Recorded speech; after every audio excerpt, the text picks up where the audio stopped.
pineapple apple pen.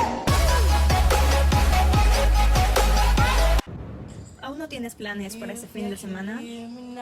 Ven, visita Orellana y conoce la impresionante cascada Yurak-Paccha, situada dentro del Centro Turístico Comunitario Juan Montalvo, en el cantón La Joya de los Hachas.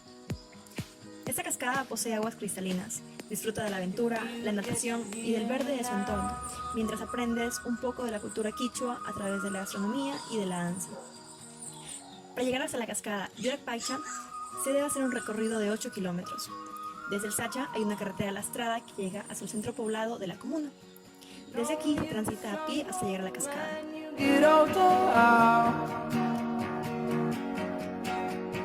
Don't show your shoulders when you get older.